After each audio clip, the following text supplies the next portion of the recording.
Okay, this is about loyalty. Look at the dog, he's fetching a stick, bringing it back to his owner. Okay, there's a sense of like blind faith, blind loyalty here. And it's a puppy. It's something that's very sweet and naive and just cute, cuddly and cute. Okay. So when I saw this card, the song came out, this card flew out, and then I was getting the message of like, eh, I'm hearing bait, I'm hearing hook, I'm hearing fetch.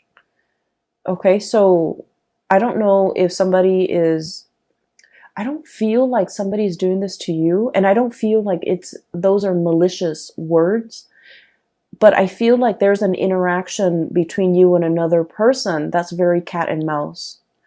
It's very, very cat and mouse. And I feel like, one person has to one person has to like communicate in a way that might be cryptic in order to get the other person to ask more questions, in order to get the conversation flowing again. So I feel like it's like a bait, it's like a hook, it's like a situation where it's like skirting around the issue. One person says this and the other person is like reading between the lines, and that, things like that, blurred communication. And so those are the kind of like the imageries that I saw. Okay.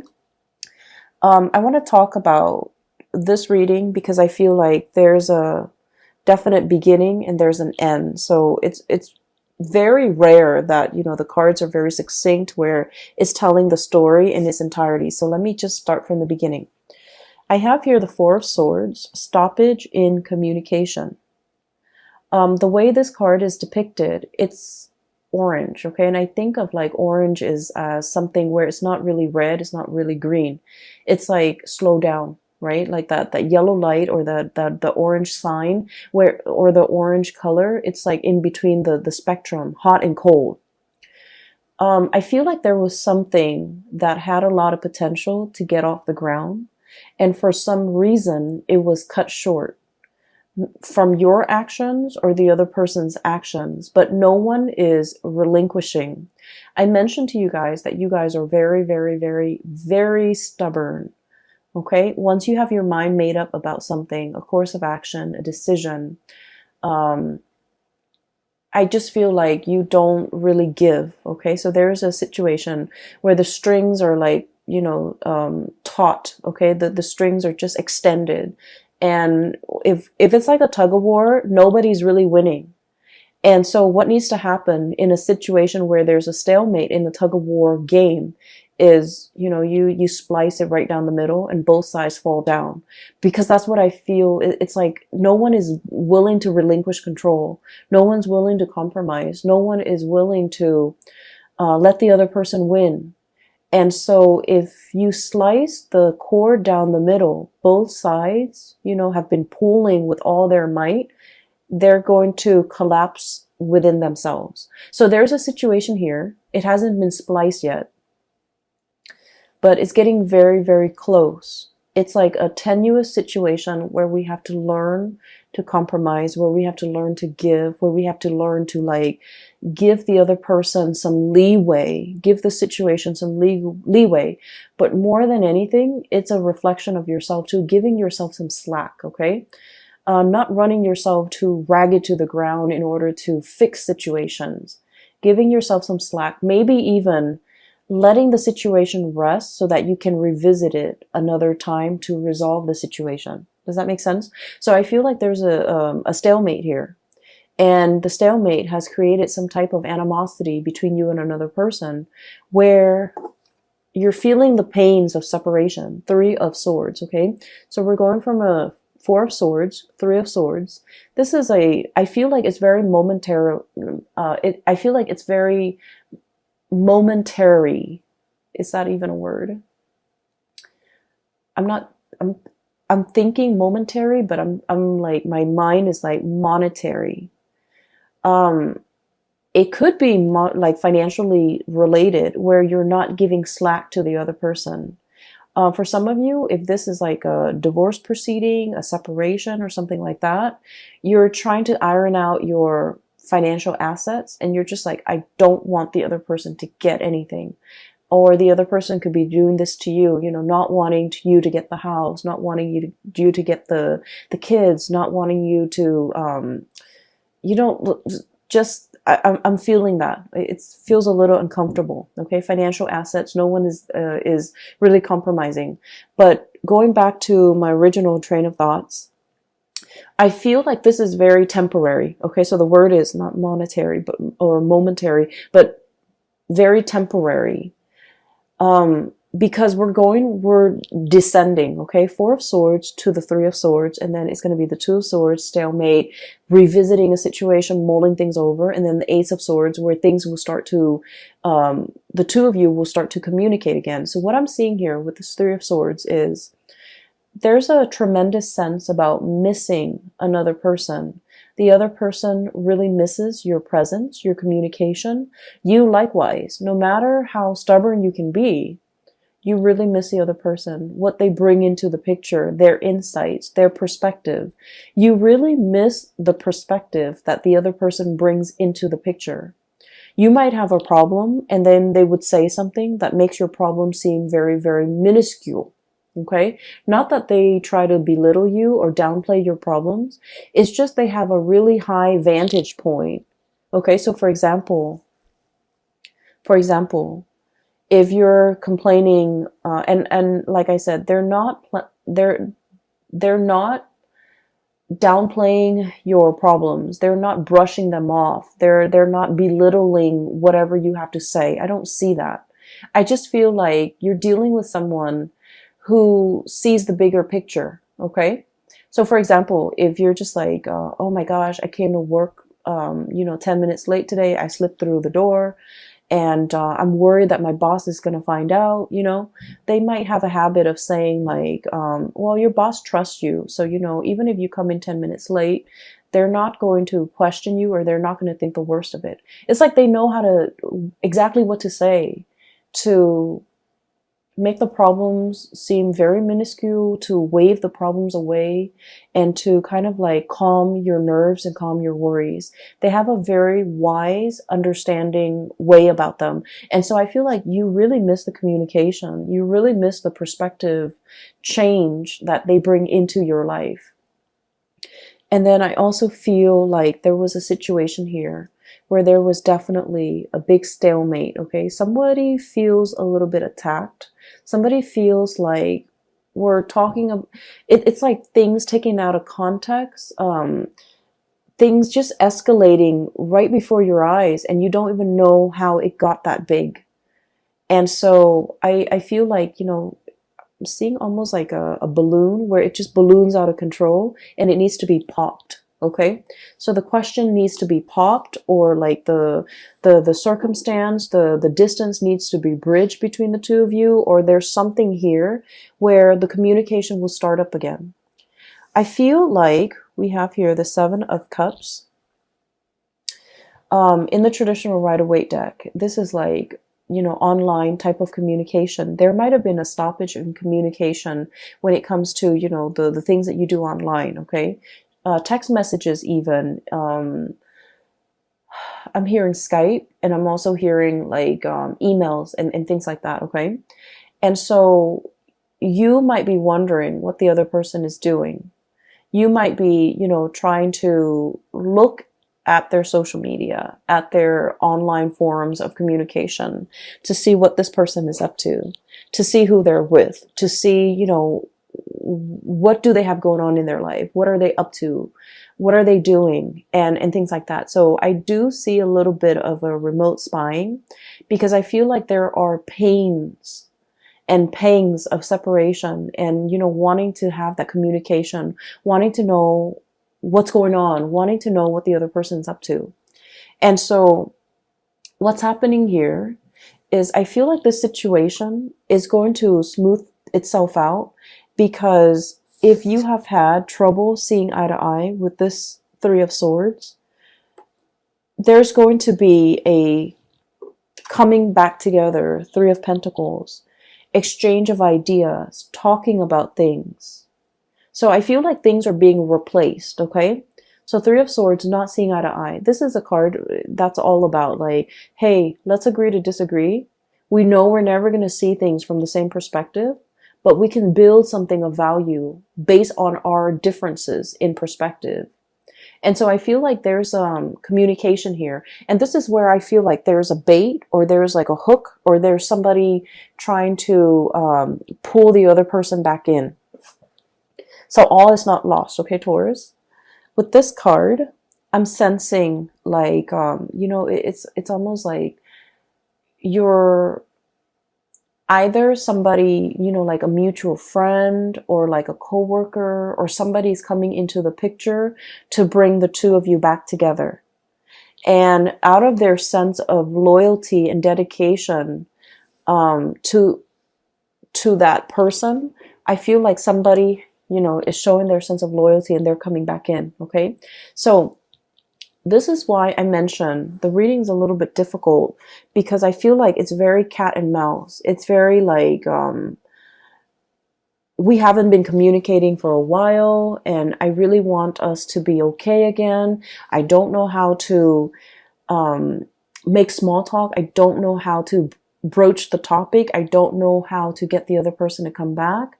And so it's like, let your friends help you. That energy where somebody else, that's like a third party, not in a bad way, is coming in and they're coming up with a brilliant idea for a get together, for a conversation starter, for an icebreaker, in order to get the two of you communicating again. Okay. So if you are at a loss of words and you don't know what to say or how to communicate with that person that you've been estranged from, my advice is to ask them something very practical. Ask them something like, hey, I know that you did this before and I have some problems with it. Can I call you so that I can run through it with you? Or can you give me some advice? Or can, I pick your brains? Can I ask you some questions about this topic that you're an expert in? I feel like that's going to get the other person to come back. That's going to open up that channel of communication between you and another person. And I feel like, Taurus, I feel like you're the one doing this to the other person, where you want to communicate with them, you don't know how, and so you're going to, do some type of a bait hook in order to get them to communicate with you. And then from there, you're going to try to see where it leads. So I feel like you have this ingenious idea as to how to get them to come back. Okay. You're dealing with someone who's really very much, they're very loyal to you. Okay. You're kind of like the apple of their eyes. And I feel like with this Fool card, this is like puppy love. Okay. And not in a foolish way, because animals, they're very good at sensing good and bad people. So this is not blind faith. This is not somebody who is like naive about your intention. I feel like they know exactly what you're doing and they're going back into it because they want to communicate too. So I see both people being very stubborn, just incredibly stubborn. And what I'm sensing is they're aware of your antics. You guys are pretty transparent. They're aware of what you're doing, and they're not calling you out on it because I feel like they miss the communication. They don't want that distance. They want to bridge that gap, and they do want to communicate with you and come in and see what you have to say. Okay. So I feel like there's a situation here where you feel like you have a brilliant idea as to how to get them talking again, but they already see through it. They see through the facade. They're able to sniff it out, and they're still coming back. So I feel like somebody's coming back under the guise of helping somebody else with something, but it's not really, it's just conversation starter. Okay. So what I feel here is somebody sees your game. Somebody knows exactly what you're trying to do. And, they're pretending like, on the surface, they're falling for it, but they're not really falling for it. They're aware of what you're doing. And likewise, somebody else could be doing this to you, and you are totally aware of their intentions, and you're coming back in because you are anxious to have this communication. Okay. So I feel like the energy is really good, especially the first 6 cards. Just a little bit of a segue. I feel like for those of you who have been thinking about leaving your work environment, your current work environment, we have many reasons to leave. Okay. If you feel like a lot of your friends and your coworkers or friends that have been coworkers are leaving, are retiring, are going off to, look at greener pastures or thinking about, moving location and things like that, um, there's like, some big friendships that will be severed in the work environment because somebody's leaving. Um, they're leaving not because I do see a little bit, just a little bit of toxicity in the work environment. And it's the structure. I feel like something is very inefficient. It's not done well. Um, and so I feel like they're leaving because of that, but also because they're scanning the horizon for greener pastures. So I do feel some people are going to be leaving. And then I feel like because you're still around, you're going to be handsomely rewarded for your loyalty to that work environment. Okay? That can go both ways. If you have been feeling underappreciated and you feel like you want to stay in this work environment, I feel that you're going to be handsomely rewarded. New positions opening up, or even like they're going to keep you in mind for the next round of promotion. Okay? And then on the flip side, if you feel like this work environment has been a little bit draining or a little bit toxic, you might be thinking about leaving, and you might have signed on like some type of I feel like some of you might have found a new job and you're thinking about leaving. So you might have, talked to your supervisor, and then your supervisor might have escalated up the chain of command, and they want to keep you. And so they might be giving you some type of like, some type of a bonus, some type of a promotion, some type of an incentive in order to keep you here. Keep in mind, money isn't everything, okay? And sometimes we forget that. I just feel like you made up your mind to leave for a reason. You had very, very good reasons. And I do sense for many of you, it's a toxic work environment, or it's a work environment where you felt, I almost feel like a sense of ethics. Like it's a breach of ethics. It's not a good environment to be in. And so no matter how much they give you, you really want to think about it, mull it over. So we have here the Judgment and this Three of Pentacles, which is escalation in your financial situation. Page of Pentacles, job offer coming into the picture. And I like this card because it just screams out exactly what it means, okay? You know how elephants, they make that really loud honking noise with their trunk, I guess?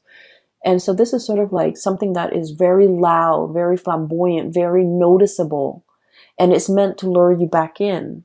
And so you might have, your own sense of loyalty. You guys are also extremely loyal, and you might be wanting to run back in, but you have to really understand why you decided to leave it in the first place. So even if they're offering you all this incentive, like financial incentive to stay and new positions, the work situation is going to be the same. It's the same environment. Do you still want to stay in it?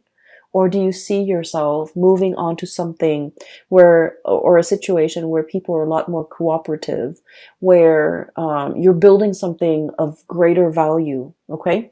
So you've got some major choices here as well as it relates to your financial life. So I mentioned it's going to be a love reading, and then, all these things spill out. So, it's important to spend this month, November, to mull these decisions over. I don't suggest you might be pressed for time. I do see a situation where there's like patience, but there's also fast moving energy and communication coming in as well. So I feel like you might have a very narrow window of time to make a decision, to submit that, resignation letter, or even telling the new organization when you want to start. So I do see here a situation where it's time sensitive. It's very delicate. And so if you're being offered like an incentive to stay in a situation, you might want to really think about whether or not it is in your best interest, whether or not you're still growing to the best of your capabilities and to the best of your full potential in the current existing relationship, or relationship or even work situation, before you decide to stay in it, okay? Because I do see there are better things on the horizon for you.